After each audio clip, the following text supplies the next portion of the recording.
Hey. We are in Our here. anniversary. Mm.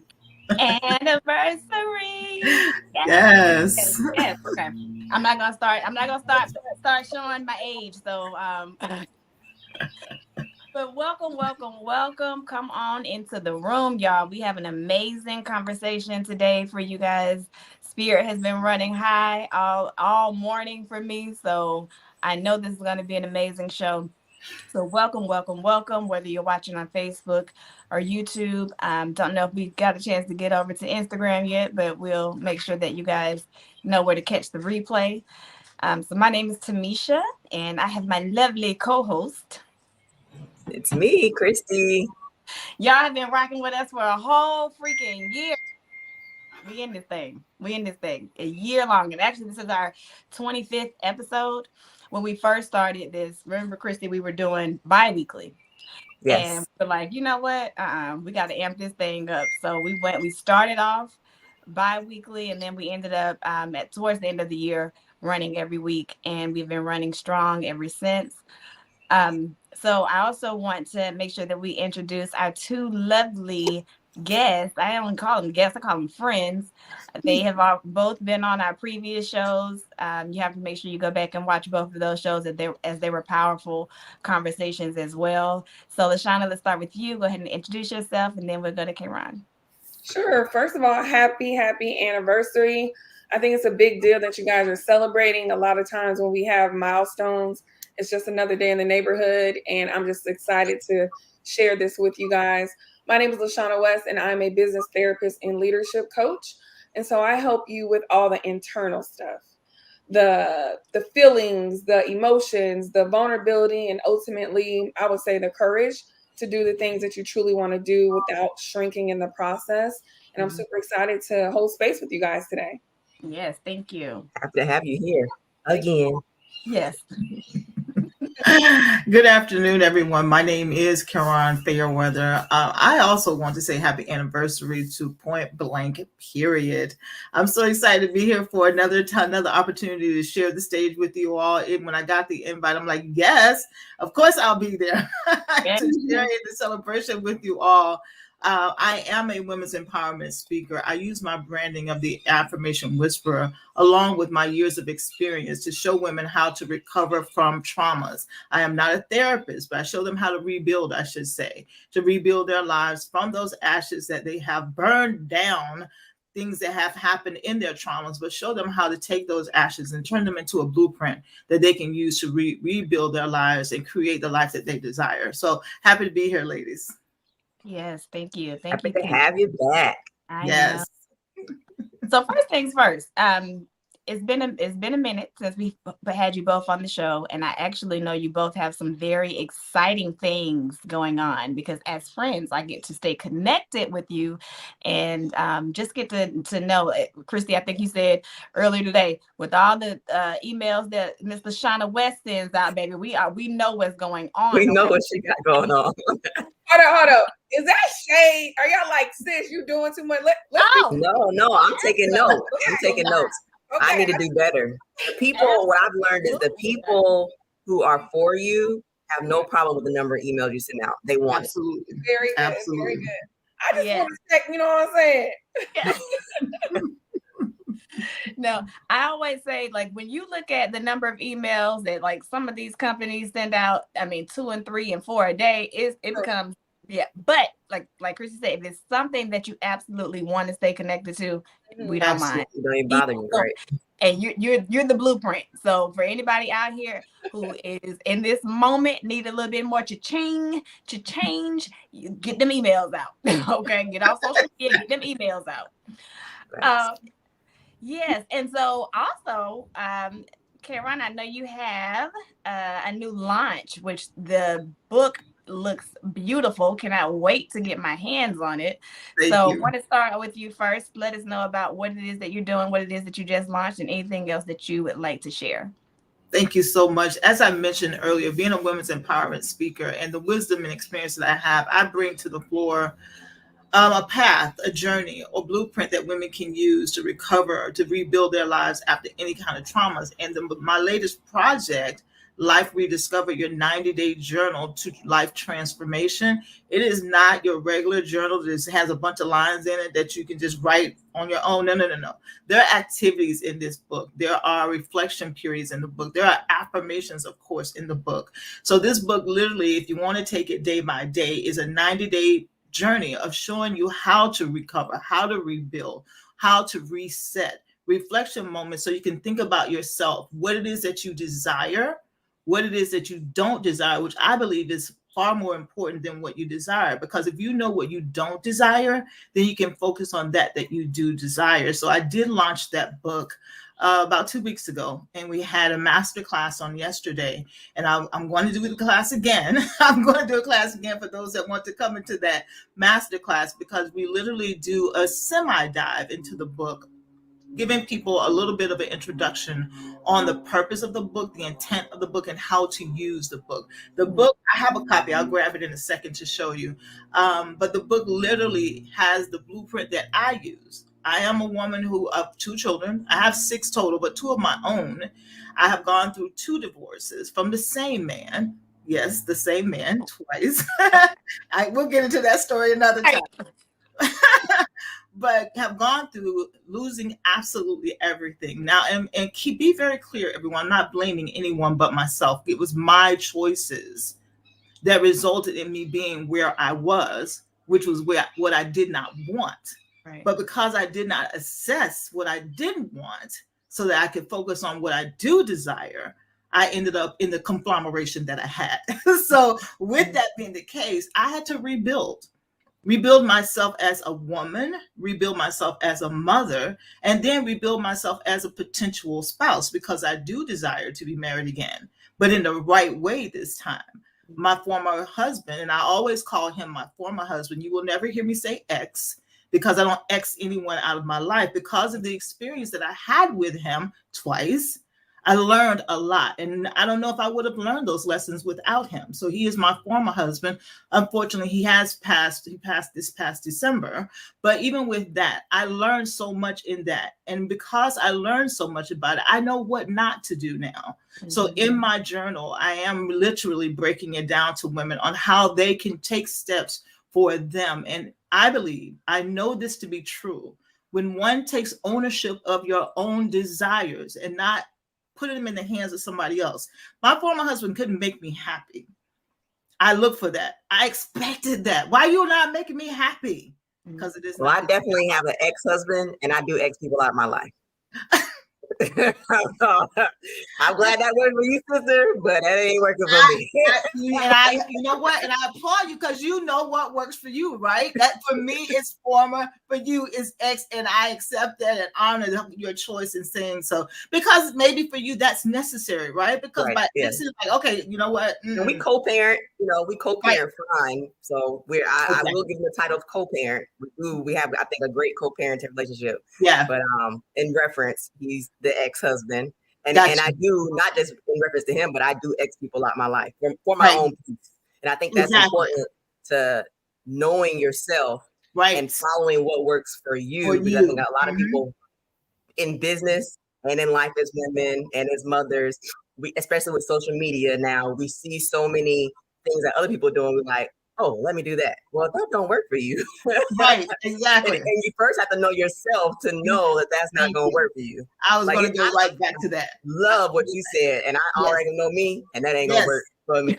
Exactly. Knowing yourself, so you know what works for you, right? Because that's my journey, and my journal in no way dictates anyone to do it the way I did it, but I offer suggestions, I offer options, I offer information, and then you can build on what it is you desire to do for your life, right? So with that journal, we had the masterclass. The masterclass is coming back, and I do encourage anyone to go to my website and you can purchase the journal. But I also invite you, we were talking about emails and text messages. I invite everyone to join my email and text message community, because every Monday I have an email that goes out, just an inspirational email that goes out that includes 4 affirmations for everyone to take with them throughout the week. And then my text message community has 1 affirmation that I send out to the community, because I am an avid believer in affirmations. I know the power of speaking well about myself. Right. I can receive a compliment all day. Oh, you're so smart. You're so intelligent. But if I don't believe that, it's just a surface compliment for me. Mm-hmm. But because I have spoken to myself, I have reminded myself of who I am, and above that, whose I am. Okay. Right? Whose I am. Because of whose I am all that I am, right? Because of whose I am. He lives within me. I don't have to go find the Spirit of God. It's within me. And because of him being within me, I am beautiful. Right. I am courageous. I am strong. So I believe in speaking well. We have the power of life and death in our tongues. Are we using it? Yes. And it's not just to our physical bodies. It's to our spiritual life as well. Our spiritualness, the emotions of it. Am I speaking well about these factors in my life so that I can stand up and stand in what God has put in me? He has put me here for a purpose.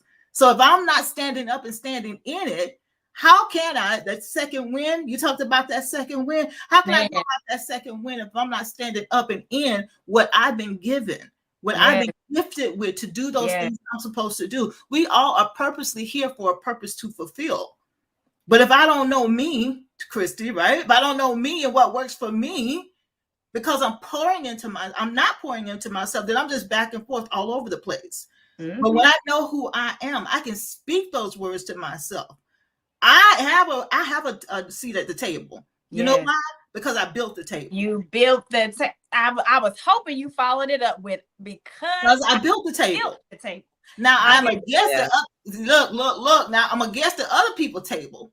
Now, this is your table. I'm a guest at this table. But guess what? I got my own table that I built, that I can bring others to my table and serve them in the way that I'm meant to serve them. We all have a table, but are you recognizing who you are, whose you are, and what you have in you to execute your purpose that you're purposely here for? Don't y'all get me started now, because I can hold. I think that's a perfect segue into the second win. Like, part of the second win sometimes is first realizing you need a second win, and then realizing you don't have to wait for somebody else to create that second win for you. Hello. You create your own second win with your own table. Yes. And I think that's where we're at right now in business. And like I just saw CNN post about the 6% rule that's changing for realtors, and some realtors that's really like hitting them like that was my bread and butter, and now they're about to cut my commission in half. What do I do? Wow. I had to go read up on it. Like, what does that mean to cut their commission by 6%?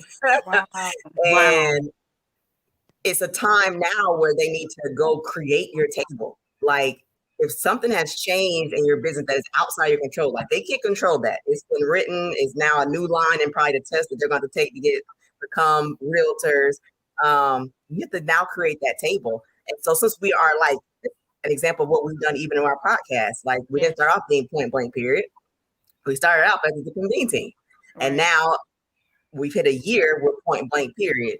There's other things that we didn't start off for, and we instead of waiting for someone to create something for us, even my second business that I started now, instead of waiting for someone to create something for me, I went and found something that I could create a lane in myself, create the own table. So I think that was well, first of all, not just one good point, that was a lot of good points, but I like the one about creating your own table. And when it comes to that, like even for you, LaShawna, I've even noticed like with your emails, more emails that I've been getting, and I feel like you've created some different lanes. What has it been like for you to create? Like, what have you done in this last year to create your own table? Right. Yeah. So I want to start off by just saying, because we're talking about the second win, and I think it's important for that foundational piece. Mm-hmm. Because if you don't prep and you're not aware, you want to be ready to have the momentum for the second win, right? Yes. I think at the end of the day, let's just use the realtors, for example. If they were already in pursuit, meaning building their personal brand, establishing themselves in their digital real estate, meaning Instagram, TikTok, LinkedIn, the whole nine, when you get this update, for example, hey, it's not working out, we need you to leave, or hey, this is being cut, you don't go into panic mode because you've already been positioning yourself. Yes. That's why I love helping entrepreneurs work on their mindset and have that foundation to move into building whatever it is. So you don't have to be so vulnerable and put your future and your purpose in someone else's hands, right? Mm-hmm. Yes. And I literally came from there. Like, I'm 3 years clean from corporate.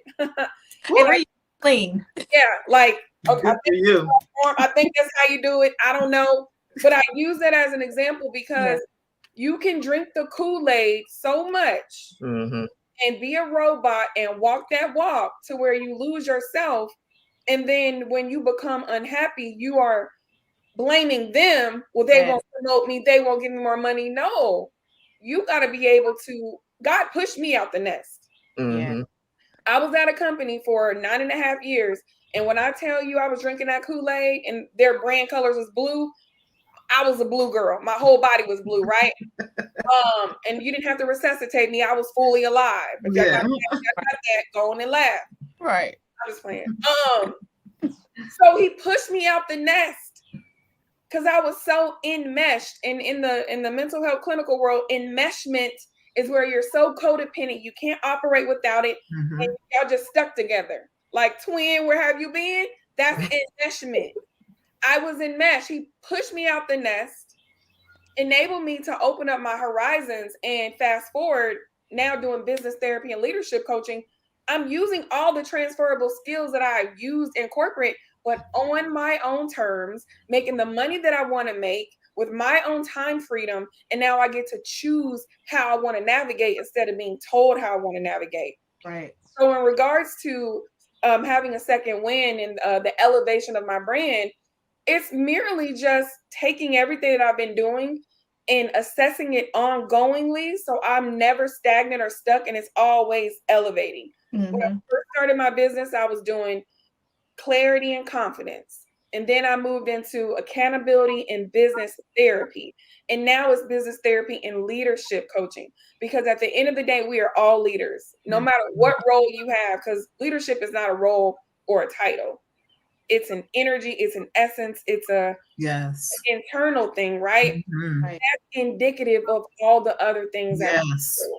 Mindset is such a small piece. And I was like, you know what, sis, you're playing small and shrinking. Now, mind you, this is me talking to myself by calling yourself a mindset coach. Mindset, it's throughout everything that you do. So let's elevate that and move into leadership, which is what you've already been doing. Like, I just had the opportunity to work with Pinky Cole and her team. And what I did. Congratulations. Yes. Congratulations. That's awesome. Well, I'm going to tell you how I landed that opportunity in 1 second. But when I showed up and did what I did for them, I had been doing that for years. But I wasn't sharing it publicly. I wasn't front facing with it. But how I got the opportunity was literally I pitched myself to her. And because we were talking about something with me. And I said, well, do your team need this? She was like, as a matter of fact, they do. We got a retreat next week. I didn't care what date it was. Even if I would have had a vacation plan, guess what? That vacation would have been canceled. Right. And not because of who she is or her caliber, but because that's truly what I want to do. And I wasn't going to miss the opportunity. It wouldn't have came if I wouldn't opened up my mouth and been in position and already had my reps in and already was confident to even say, okay, what's up? What's the date? So in short, when you prep, when you're in the gym, for example, we're all in the gym right now. Someone's going to be on Tyler Perry's movie. Somebody's going to be on Oprah's couch. Somebody's going to create their own platform on Netflix. But if you're not practicing right now, you will be ill-equipped and unprepared to take the opportunity or to ask for the opportunity when it's literally in your lap. I don't know if there's so many. But let me tell you, the way that both of you ladies have ushered in this sphere, we've been on this particular conversation less than 20 minutes, right?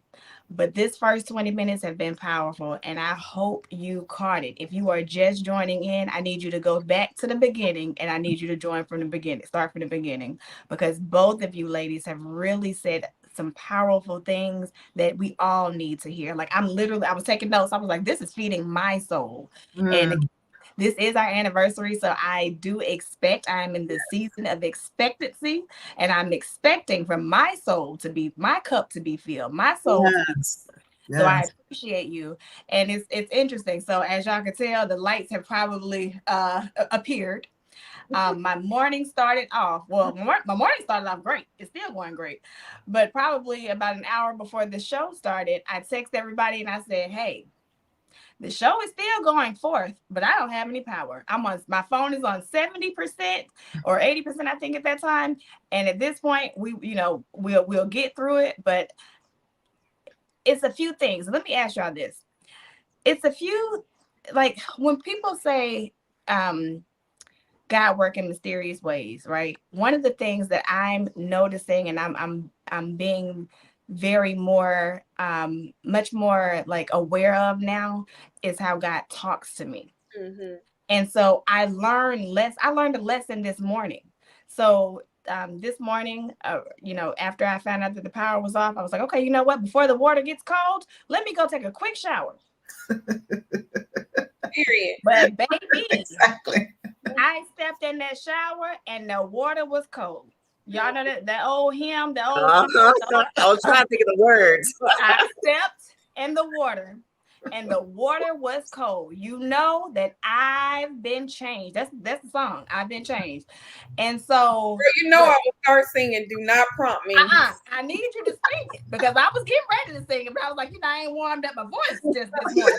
Okay, this my morning voice. I ain't know it was gonna come on here doing all of that because I would have did my octaves and my training. But that song though, I grew up in the church, and that song was one that rung true to me. And so when I stepped in that shower this morning and that water was cold, I said, okay, I got two options. I know that I took a shower last night, so I can either just jump back out and be like, okay, cool, let me just wash my face and keep it going. But I said, you know what, God, this is a test, and I'm going to pass this test. I'm going to take this cold shower, because it's a difference between taking a lukewarm shower and taking a cold shower. Okay, there's a very big difference in that. I don't know if y'all ever did like a cold plunge or like went to Jeju's and they have this cold ice bath that you step in. It's different. And so the message that I got this morning is I have to persevere, no matter what the external, no matter what's happened to me externally. The only thing that I can control is my internal state, is my internal mind. And I believe that when we control that, everything else, we can get through whatever else. Exactly. And so it's funny because I was just kind of watching some videos and stuff this morning because I wanted to know, when it comes to that that finding your second win, when it comes to it, what actually happens inside of us? Like, I needed to know what happens internally, because what you come up with? What did research tell you? Right. So I played sports in the past. Now, I've never had anything that stuck with me. So I tried track, I've tried basketball, I've tried volleyball. Like, I did all the things, right? Just because I was a kid and I could do it. But nothing ever stuck with me. So I didn't know on a physical, as it relates to our physical, of what the second win would feel like. But I do know that everything that I have done mentally, spiritually in the past, I had to rely on my second win to continue to persevere, right? And so I'll give you a brief example. So this morning, so I have a team. What in my profession, what we do, I build a team. So I have a team of delivery drivers out there. And there was a situation that happened to one of my team members where, this is what we bring in is primarily what kind of keeps their roof, their house going, right? And so I always say it's a different level of responsibility when you have people that are riding with you than versus if you were just driving the car yourself, right? It's a I can't really explain it, but there's a very different level of responsibility that you feel, this heaviness that you wear when you have team members that are, like I said, in the car with you, right? And when she called me this morning, her husband called me this morning, and they thanked us for the opportunity again, because this is what they're living off of, as well as just the strength that I heard in their voice, and I know everything that they're going through. That alone gave me my second wind. Like because I know that other people are relying on me, that and that's my purpose, is to provide for other people. That gave me my second wind. And I just want everybody to just really go in deep with yourself and figure out what it is that you need to be focused on, because once you focus on that, that will give you your second wind. Like, there's no way that I can stop doing anything that I thought I was going to be able to stop doing, right? Because I envision myself of like, you know what, let me downsize a whole bunch of stuff. Let me like, figure. I can't stop. I can't. Look, there's just no way for me to stop. Now I can rest, and that's what I want to go into right now. Yeah. Is because, and I want y'all to kind of help me bring this home, is because you don't have to stop, but you do need to make sure that you bring in some rest. And I think us as women, we're still in Women's History Month. We're celebrating our anniversary. We're also celebrating the fact that we are women. And I want you to just kind of give it a little thought in just for a moment, but help me bring out the fact that we do need to allow ourselves that time to rest. Yeah, for sure. I'll say, well, first of all, I can relate to you getting that prompt about your second win. And it's interesting because perception is reality. Mm-hmm. For some people, depending on where they are, that would have literally drained them and gave them more fuel to downsize and to cancel because it's so much on their shoulders, right? Mm-hmm. But because of your purpose and you being in alignment and you literally listening to your heart, that gave you your second win. I was thinking about doing some different things with my content space, Pop Up and Create, if you guys are not aware. And when we had our brunch yesterday and I seen that magic that happened in that room, it shifted all the changes and modifications that I was thinking about. And I said, nah, I got to keep this going. I got to lean in no matter what it takes.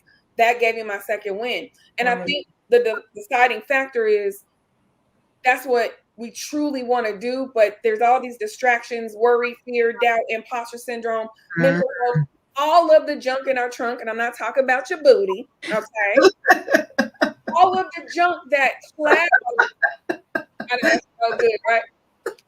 All of the junk that clouds what we really should be doing, God will give us those reminders where it's going to work out no matter what. So I totally understand. Now, in regards to rest, a lot of us think that rest needs to be earned, and rest is the afterthought. No, rest is automatically given, and it should be proactive instead of reactive. Yes. Right.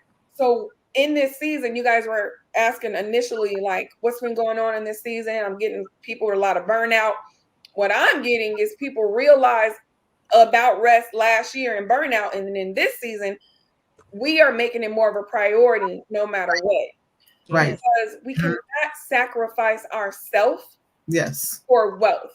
Yes. We can't sacrifice ourselves for business. We can't sacrifice ourselves for anything because it's not going to be longevity. It's not going to be sustainable. Mm-hmm.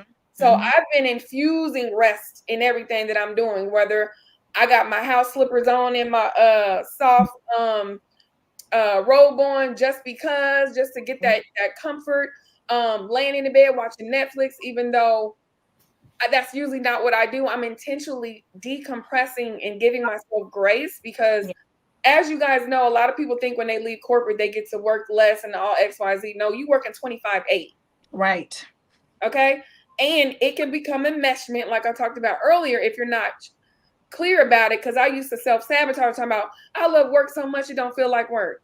No, sis, you're still operating with all of the things, and that's not okay, and it's not healthy. Right. So that's my quick, moderate, and actually long share about your question.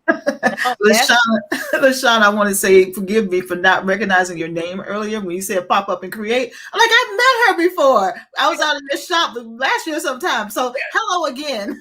Hey, no, I definitely remember you, K-Ron. Like, I remember you. But it's okay, boo-boo. It's okay. Listen, the Pop Up and Create, okay, I know who that is now. Yeah, hey, shameless plug. You know what I mean? No, but not shameless at all. No, that needs to be the plug, and everybody has to about your space. So yes, we're gonna definitely continue to yell and shout and support Pop Up and Create because it's an amazing space that you've created. Beautiful space. Thank you. Mm-hmm. So if I can chime in on this, I want to say, first off, in order to sustain your success or your climb to success, you must know how to rest. Rest is a requirement for sustained success. Rest is a requirement for sustained success, because when you think about it, LaShawna just said it, 25/8. So if it takes 25/8 for us to build our business, say sustain our business, when are we going to rest?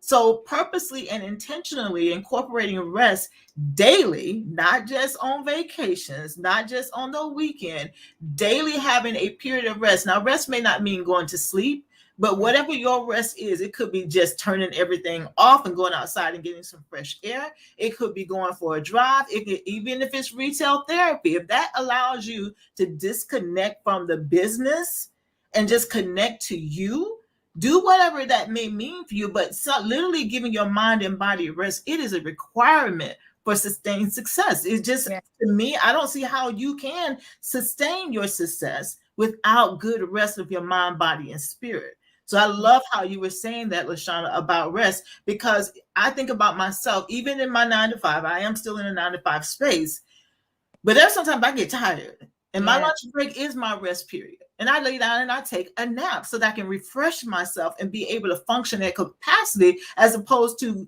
being,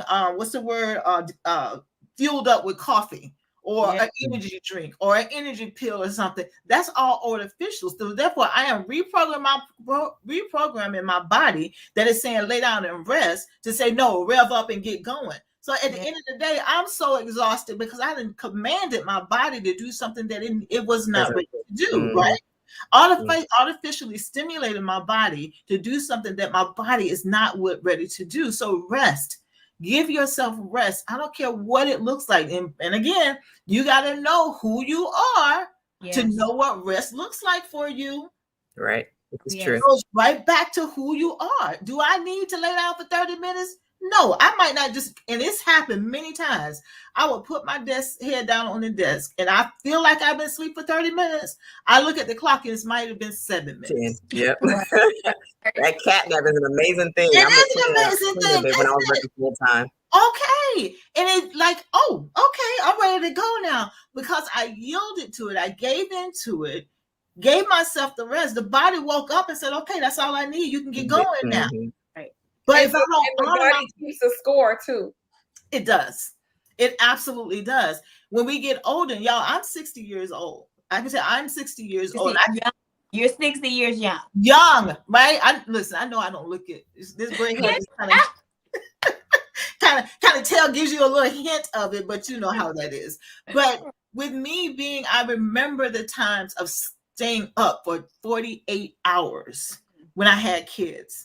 Literally I still have kids, younger kids, when I had babies, literally staying up for 48 hours. Why? Because I'm like, okay, I had to do this, then, and third, and I still need to do this. So I'm just going to stay up. And guess what I needed to take? Some kind of drink, some kind of pill or something to force my body to stay awake. But by that third day, guess what I was doing? Sleeping the whole darn day. Because I had pulled my body out of alignment and resting when I needed to rest so that I could so-called get stuff done. But then on that third day when I crashed, who's going to do the stuff that I was supposed to do on that third day when I didn't crash? You see what I'm saying? That balance of understanding, okay, my body is saying, I need to rest. Let me ask somebody to come and watch the kids for me for a few minutes, or let me put the kids to sleep so I can go to sleep. You ever heard that when the kids sleep, you should sleep too? That's a real thing. It is. It's in our household. We have a household nap time almost every day. I'm the one that passes it more often, but my husband and he wakes up early and stays up late. So in midday, when our toddler goes down, he needs a nap too. Yeah, and it works. It does work. Rest. I cannot tell you, for longevity sense, rest is the key, because you're literally giving your body an opportunity to reset, whether it's 6 or 7 to 8 hours at night, 15 minutes during the day, whatever your body needs, but you got to know you first. Give your body what it needs so that you can rest. So when those opportunities, I guarantee you, Tamisha, if your body and mind were not rested, and that situation came up with you with the power today, you would not have been able to manage it the way you did. Yes. You might have had a propensity to panic. Oh my gosh, the show's coming, right? Because your body is in a state that it is not rested to be able to process that, for you to hear from God. So God is like, okay, I just need you to push through this. Absolutely. But when our body is tired, we can't do that. You're going to say? No, I'm saying you're absolutely correct. And the period that I am in life right now, right? I know that I'm getting my second win, but it's that moment of tiredness still. Like, so the reason why you have a second win is because you get tired, right? So I have never ran a marathon, right? Well, I think it's like my marathon is what, like 26 miles. I've never ran a marathon. Yes. I don't even have the desire to run an actual marathon, but I believe life is a marathon for me. Life is not a sprint. I do believe it's a marathon. And so I'm allowing myself to, and because I know myself, I know when now I'm in a period of, I'm coming out of that period of exhaustion and tiredness, right? And so, Karan, you said something a few moments ago about when like your kids was getting ready to go to a nap and you asked for help. Right. That is another key that I think as women, we often don't do enough of, is asking for help. And not only that, I think surrounding ourselves with the right people that can feel that we need help. Sometimes we don't even, we're so in the thick of something that we don't even know, we can't even think to ask for it. Have y'all been so in the thick of life that you can't even see tomorrow? Have y'all been there? Yeah. Can't even see the next 5 minutes. And I'm telling you, if you've never been there, count your blessings and thank God. But if you've been to the point where you can't even see the next step, you have to have people in your life that can understand when you're there at that point. Y'all know when that, like, the whole meme I think goes around that says like, check on your strong friend because, you know, XYZ and, you know, whatever. That is true. You have to check on the people that have never asked you for help. And you know what's crazy? When so two things. Number one, I just want to say asking for help is a strength. It's not a weakness, because it gives someone else an opportunity to share their skills, their wealth, and just for them to share. Right. But I think we become conditioned, especially if you've ever been a single mom or grew up in a single mom or single parent household, or you've always fended for yourself. It's your go-to. It's normalcy to just do it on your own. And most people don't want to be let down. They don't want to be vulnerable, and they're shameful to ask for help because they think it makes them to appear weak. But what I wanted to share was, because that used to be me, and it's even funny. Someone asked me how I was doing, and they were like, "Do you need anything?" And I was like, it felt weird to me because nobody asked me that. And I didn't know how to answer because my rebuttal was always, I'm good and no, I don't need anything. Right. So now I'm being more cognizant of not having an immediate rebuttal and really listen and hear that someone truly wants to support me. And it felt weird because I'm always serving. Who serves a server? Right. Every therapist needs a therapist. Every coach needs a coach. And so now what I'm doing is being okay with being supported. And even if I don't need any help, I need to think deeper about it, because maybe I can say, yeah, hey, just check on me periodically because this feels good. You know what I mean? So I just wanted to share that. I don't know who that was for. If it's for you, put it 2 in the comments if you're here live or on the replay.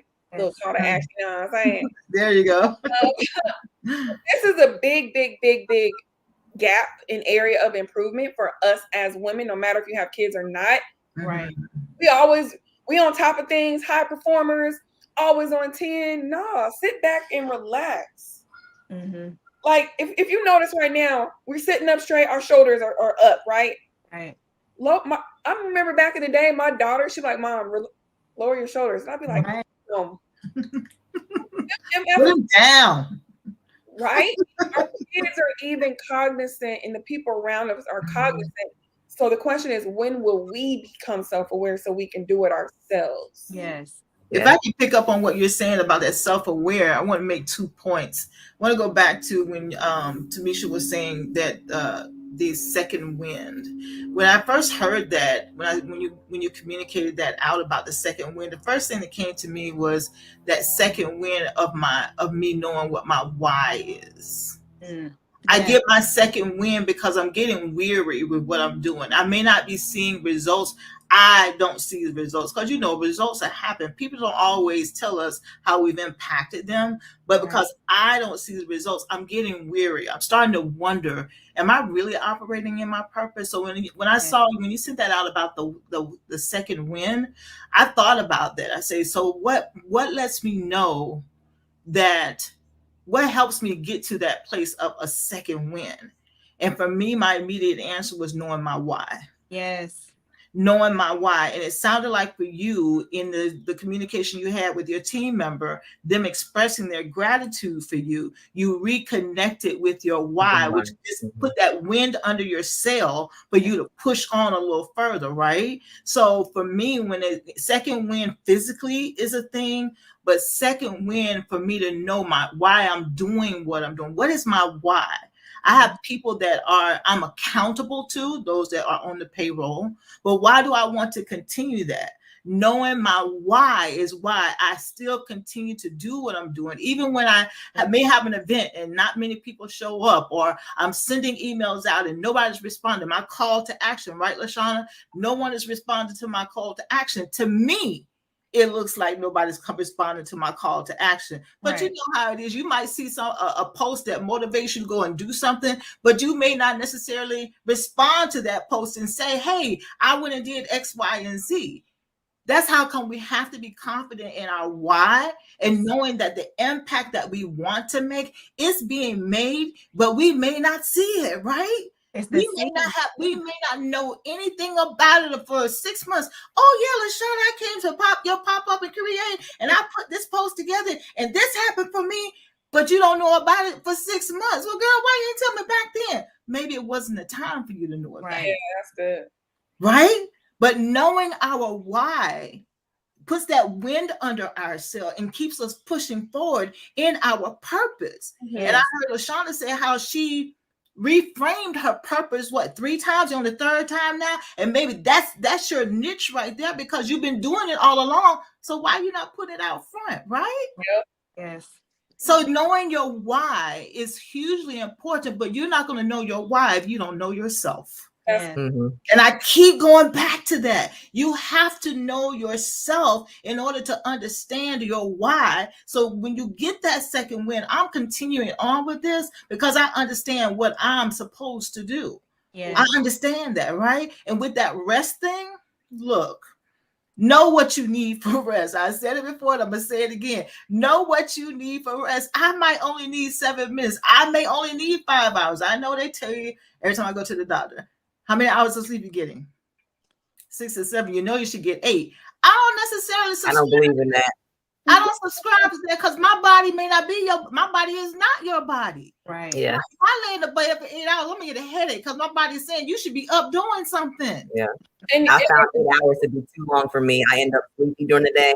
When I get 5 hours, I have the best days ever. Yes. But I think it goes back. You have to know yourself. You have to let your life. And I've learned that by just no alarm, just let your body sleep, and it'll wake up when it needs to. Now, that comes with time freedom because everybody doesn't have that ability to just wake up when they want to. Y'all know what though?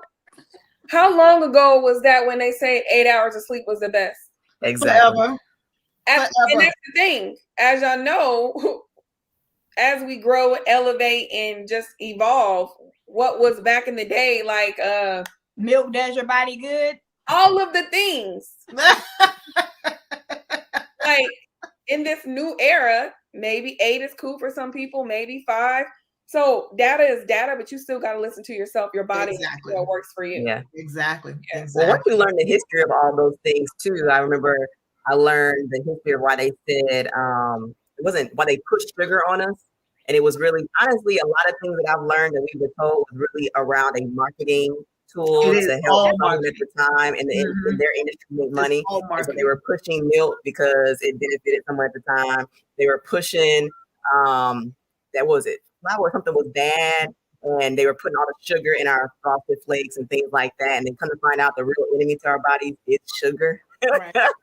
So, and what you learn in history, a lot of things that we've been told, I guarantee, I put money on it, and I haven't done the research yet, that if I research the reason why they say 8 hours, it's probably attached to something that they needed us as Americans to do to benefit the industry at the time.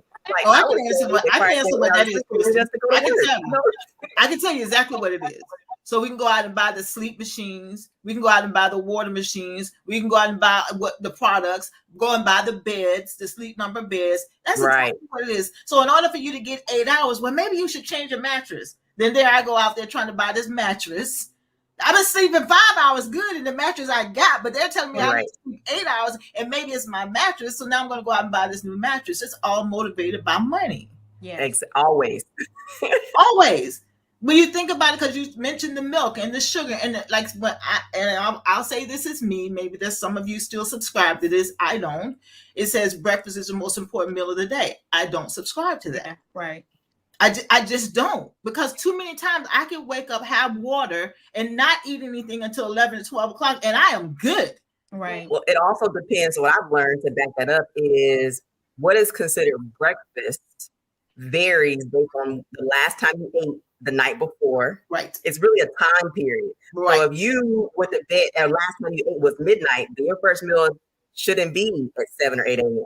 Right. Your first meal is later. So they don't never explain the necessary reason behind it. It's just a blanket statement. And if you don't know yourself, know your lifestyle, know the reason why breakfast is important, because breakfast for you could be really at lunchtime, right? But it's the first meal. They got to get those Pop-Tarts and cereal out on our tables. That's what breakfast.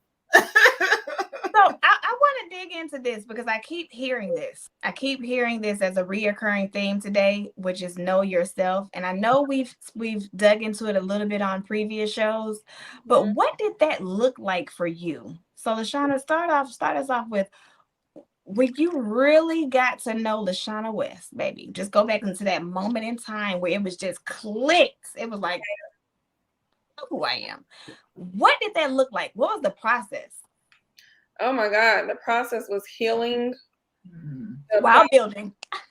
Exactly. Look, shameless plug again, healing while building. Yes. And when I introduced myself, I didn't mention about our summit, June 22nd and June 23rd. And I want to talk to you and Christy because I think Point Blank Period should have a live podcast snippet during the summit. We'll talk about it. Okay. It literally just came to my mind right now. So, you know how ADD and all that good stuff. We love a good opportunity. For sure. So what did it look like?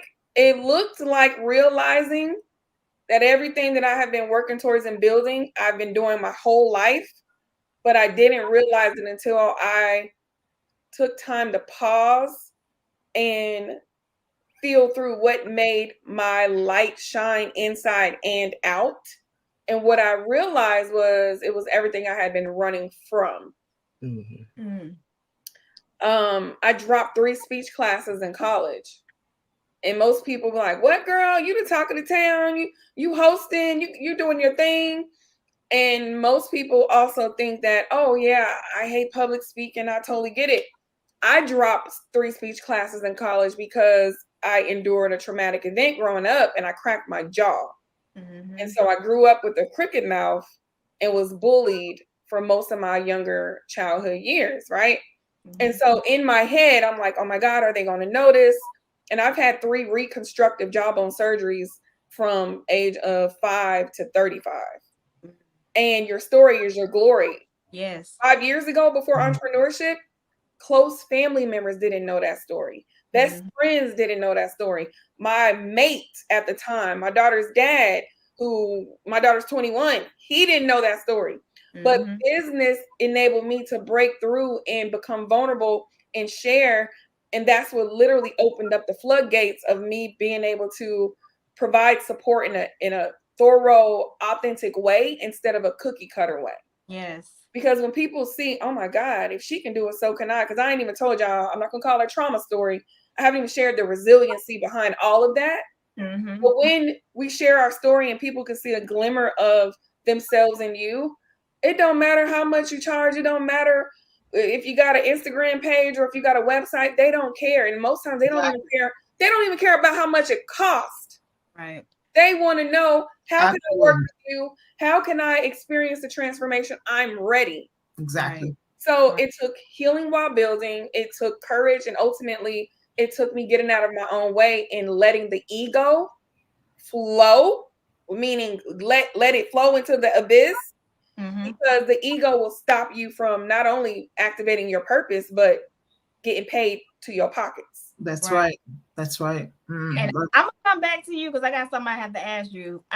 Karan, go ahead. I want you to share what the journey was to like knowing yourself, finding yourself, you know, really being able to get into who you are.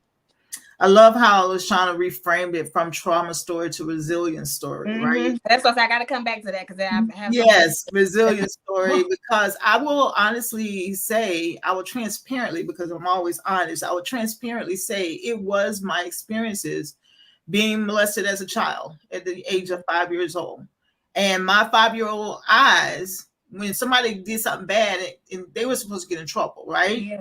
Yes. I didn't see anybody get in trouble. Now, later in my adult years, I found out what was said, what was done. But in my 5-year-old eyes, my self-confidence, my carefreeness, my innocence, my joy with life, my safety zone, my security was all obliterated. It was all obliterated because I felt like I didn't matter. And I lived the rest of my life up until later in my adult years feeling exactly that and existing like that. Not until, and it hasn't been too long ago, y'all, around 2010, that I realized that, and you had to have self-awareness. Desiring my self-awareness is what got me to a point of taking steps to be self-aware. Because I had to figure out what's going on here. Why am I this age having 2 failed marriages? Not blaming anybody else, my own accountability, right? But in my desire for more, I got to self-awareness. I remember very clearly sitting in my bedroom window, looking out the window and just pondering life. And I said these words to myself, and you guys will hear me say this story over and over because it was my epiphany moment. There's got to be more. Yes. There's got to be more, because I was waking up doing the same thing, going to bed doing the same thing, feeling the same way, not feeling the same way. And I said to myself, there's got to be more. So my desire for more took me to my point of self-awareness and desiring to have complete, and let me say more self-awareness, because I don't know that it's ever complete, because we're always discovering more and more about ourselves, but more self-awareness so that I can fix those things, adjust those things in my head, in my heart, that I believed about myself. Thus my journey of affirmations, because growing up feeling like you were nothing, growing up feeling like you didn't matter, growing up feeling like your only responsibility was to serve others, that was part of my purpose, but it was not my only responsibility. My only responsibility is to serve me. Yes. So that I can effectively serve others. Reframing all of that in my head so that I can get to a point, as I said before, standing in and standing up for who I am and what I am to do. So it started back in 2010 when I really began to get clarity about it. And just as I said before, even getting clarity, it doesn't end, because there's always something else that's popping up, that something unearthed for me yesterday between me and my adult son, that I got to stop trying to be a mama to this boy, let him be. But if you'd have asked me before that occurred, oh yeah, I got that down pat, child. Yeah, I'm good now. But that came up for me. And I had to have a heart-to-heart with my son today to let him know, first apologize. Would I have apologized 5 years ago? Hey, no, I'm the mama. You do what I say to do. Right. With a 26-year-old man, really? But you see, that's that self-awareness coming into. So it is always evolving for me, that self-awareness and knowing who I am, because just like I discovered that mess from yesterday, that was unearthed, So that's a new part of me, or should I say a part of me that's still there that I thought I got rid of, that I still continually have to work on. So my epiphany, it's happened in stages, but each stage, when it happens, it takes me to the next level that I can be my best self. But you guarantee when we want more, I ask that question, there's got to be more. Well, my more doesn't stop happening. It keeps coming up, and requiring more work of me. But I'm very grateful for that, because now I can now share that story with somebody else. Yes. I'm not ashamed of talking about my molestation story. I am not. Because I know there are millions of women that have experienced the same thing, right? I'm not ashamed of it. It happened, and what I cannot change is the past. But what I can change is going forward. I'm not ashamed to tell people that I've been married the same man twice. Right. I'm not ashamed of it. Right. Because there are other women that have gone through the same thing, if not 3 times, right? Maybe not the same man, but still to let them know that I own that. I am accountable for my actions. I'm not going to say, well, he this and he that. What? Where is your accountability in that? What did you do? And that's what I started asking myself. What did I do? Right. I just allowed myself to go through that experience without any thought of mine. Well, that was a choice. So I still chose, right? But I chose me. I chose me and decided to work on me and to continue to work on me. So hopefully I answered that question, because that kind of, it just gets me going, y'all. No, Kelly, you did. And the one thing I really love about both you and LaShawna is the power in which you speak. You know what I'm saying? The power in which you share. It's not like you said, it's not I'm dimming my light down because of things that have happened. It's no, this is what happened, but I'm using this as my glory. So Christy, I definitely gotta go to you. Like, how was it? What was the journey of like finding yourself and knowing yourself, knowing who you are? Well, even listening to Karan and LaShawna, I felt what I heard is the common theme is confidence. I feel like a lot of times we are self-aware, we're just not confident enough to walk in that self-awareness. Yes. And that definitely was it for me. I feel like the confident person and the self-awareness that I have now has always existed. I was just always worried about what people were going to think about me if I showed up in that light. You know, she thinks this and she thinks that. And now I'm at the point that I'm confident in that. I can say whatever you're saying, I do think that. I'm glad you see that, because that is how I want to come across, is that. And if their perception of what I put out there is read wrong, that's not on me. I know that I, in every effort, do my best to show up. Like my hashtag is I aspire to inspire. It's a really big compliment to me when someone says that I've inspired them, because that is my goal. And I aspire by just living up as my best self. I'm confident that if I live as my best self, if I show up as my best self, if I'm operating in goodness to help other people, then people will be inspired. And if you're not inspired by me doing what I feel and learned is my purpose in life, is to educate people and to in all things I do. Like people, say, well, how do you do sales? No, I don't consider myself a salesperson. No, I consider myself a person that educates. There find areas that I find that I'm in, my light goes off when I find an area that people don't know a lot of things about, and I understand it. That's a window or an opportunity for me to educate people about that area, whatever it is. So in the last year where I've, changed, or not changed, I'm just now having another business. I'm still doing one business, and people are like, how did you go? That's like far left, far right. But at the core of both of them is education. I am teaching people. So who knows what this goes, but I can guarantee you whatever it is, I'll be educated. And I'm confident in it. And I think that's the biggest thing, is that if we ask ourselves, people who are listening are saying, I wish I was as confident as you were, or I wish I was as self-aware you are. I would venture to say that you are very self-aware. You're just still worried about what people think about you showing up in that self-awareness. Yeah. Because what I found is people who are self-aware, whatever it is, like they could be very great as a dog walker, but they may not show up and thrive in that because they're worried that people are going to be like, well, we thought you were going to school to be a doctor. Like, why are you just being a dog walker? I'm telling the person who's winning as a dog walker is the one who doesn't care what anybody thinks about them being a dog walker. And that was the turning point for me, is with the point where I no longer cared about what anybody thought about what I do, what I say, how I show up, because I know I'm not harming anybody in that area that I'm showing up in. Yeah. Mm-hmm. I want to add another perspective as well. First of all, thank you for that, Christy, because I think most people in the world are so worried about what other people think that they don't do what truly lights them up. Facts. And I want to add another perspective. Sometimes it's the ego thinking that people are worried about us, and they got so much going on that they're trying to worry about themselves. Everybody think about you. So what happens, and I'm not talking directly to you, I'm talking to us. Yes. No, I get it. Ain't nobody even checking for us.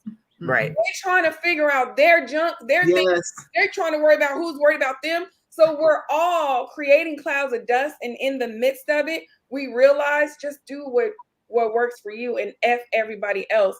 And that's on the point and the period. Right. Yes. The first thing I thought of when you said that is people who post on social media like all my haters. And when I see it, I'm like, what haters? And if I do, I don't even know where they are because I don't spend my time thinking about that. They go to your point, like literally nobody cares. Nobody is sitting around thinking about you all the time. And the only reason why I can confidently say that is because a couple years ago when I was going to therapy, one of the therapy dynamics, I was talking about, how I was self-conscious because growing up and I broke my jaw and I grew up with a crooked mouth and I didn't want to talk in front of large audiences. And the therapist said, LaShawna, do you know when people are speaking in front of crowds or there's a conference or whatever it is, that most people in the audience are trying to figure out what they're going to cook for dinner? Did the kids take out the trash? They're multitasking. They're not even really worried or fixated on the speaker so granularly and so laser focused as you're perceiving. Mm-hmm. And that freed me up so much. Yes. Because here I am, years of digesting and working through all the junk, and somebody's on their phone texting, talking about, did you take the trash out? Right. Mm-hmm. Right. And so a lot of times it's the ego that is inflating all of the things when really do the best that you can. Yes. Give yourself grace and everything else will fall in place. Yep. So I told you I wanted to circle back to you, LaShawna, because nothing in my life happens for a reason. I mean, by like happy stance, right? Everything in my life happens for a reason. And so when you shared your story, the first thing I thought about was her Chiron is in Gemini. And I know you probably like, what is she talking about? So let me just, because everybody got to share like kind of what helped them to get to the point where you know yourself and you understand yourself. One of the things that I'm very big on right now is using the tools that God has given us to use to be able to like really dig in deep to figure out how we were designed and why we were born and what we came here to do, right? And those few things, I'm gonna share with you first a quote, because I feel like a lot in this day and time where we have been grown to think that astrology, numerology, and those type of things are bad, because we've grown up in such a religious age or whatever. But there's two things I always point out. So the first thing is I point out that we are majority water. Our bodies are made of majority water, right? And so if you think about the last time that you've gone to the beach, or even when you've just looked at different things on the beach, when it comes to the beach, and how the moon has an effect on the water and the tide. Mm-hmm. So if you think like if there's a full moon, it may be a high tide, so just kind of just put your mind in the mindset of what happens when the moon and the what's going on in the universe, how it affects water. So if it affects the water as in the ocean in that way, how do we think that it affects us when we are majority with water, right? So I point out that for people who just say, oh, I don't really believe in astrology, numerology, and all that. I point out that. I also point out the fact that back in the day when we had like real farmers, we still have farmers, but when we had farmers that really went by the moon cycle, and using the almanac. Again, we cannot disconnect one from the other. And so when I went for me, there's one more thing I point out is, and I had to go find this quote online. Now my power is up. Hallelujah. The quote by J.P. Morgan, it says, millionaires do not use astrology. Guess who do? Billionaires. Okay. So, wow. So it says millionaires do not use astrology. Billionaires do. Okay. So if you're not a billionaire, I don't think you could tell me about what, wasn't put here for us to use. This whole universe is made up of numbers, signs, wonders, all these different things. So I point that out to say, Chiron is, I'm gonna give everybody a little astrology lesson right now, because I'm learning. Like, I am in the period of learning who I am, and I'm learning who I am by using astrology, by using numerology, by using human design, by using the personality test that most of us have taken. Just all the different tools that is put here for us to use, because when we know who we are at the core, like who we were born, like what we were born into, then it can kind of help us like backfill and be more firm and like confident about who that person is. So to your point, LaShonda, like I said, I definitely want to make sure that I'm correct. But as I hear your story, all I hear is her Chiron is in Gemini, because your Chiron being in Gemini, I'm going to read this. It says it can indicate a fear. The core wound lies in perception and communication. So I know somebody who their Chiron is in Gemini, and they had a very, like, the early part of their life they dealt with not being able to communicate in a correct way, or people not understanding them, or them having a fear based around communication. But I am here to tell you, when you know where your Chiron lies, right? You know what it is that you have to overcome in your lifetime to be the best version of yourself. Yeah. And so that's why it's really important for me to know who we are, because once we know who we are, we can overcome those things that we were destined to. Like, look, we're in the universe, aka the university. Okay, we came here to learn something, but when you don't know what it is that you're supposed to learn, how are you going to even overcome it? How are you going to use that as your testimony, as your glory? Yeah. So, and it sounds like I did that without even knowing where my Chiron was. Is that based off my birthday? It is based off of, you need to know your birthday, and everybody who wants to find out where your How'd you know I was Gemini then? Huh? How'd you know mine is Gemini? Because the person that I'm referring to, theirs is in Gemini, and their story is similar. Like, y'all had a similar thing, and it's crazy because even because I know that his Chiron is in Gemini, he's now coming out and like communicating more and pushing himself on a platform that is, now worldwide. So it's like knowing where y'all started off in the, as a child, and then where you're going, like you using your voice to bring forth the message. You had to overcome that though. And again, so the beauty of life is, whether we call it astrology, numerology, whatever, you're still gonna go through it. So I think it's better for me, I know it's better when you know what it is that you got to go through, so that you can go ahead and work on it to overcome. Knock it out. Right. But if you never even heard of these things, LaShonda, like I said, you still went through it. Your way of going through it was to find a therapist, and the therapist heard what you were saying and talked you through it. You know what I'm saying? Somebody's may go let somebody look at their chart, analyze their chart. They never have to go see a therapist. They got their chart analyzed, and they're now aware of the things that they're going to be presented with in life, and they have to overcome those things. So I will say, what you said though is exactly adds to how I gained the confidence. It was confirmation when I did start taking those tests, and the tests were saying what I already was. I just wasn't confident in showing up in. But those tests gave me the confidence to be like, this is who I am. Like, I'm going to stop making myself small. Like, every test I took, numerology, astrology, I've done this test, I've done Myers-Briggs test. Like they literally all come back saying the same thing. I'm like, you know what? Whoever doesn't like this clearly is what God gave me.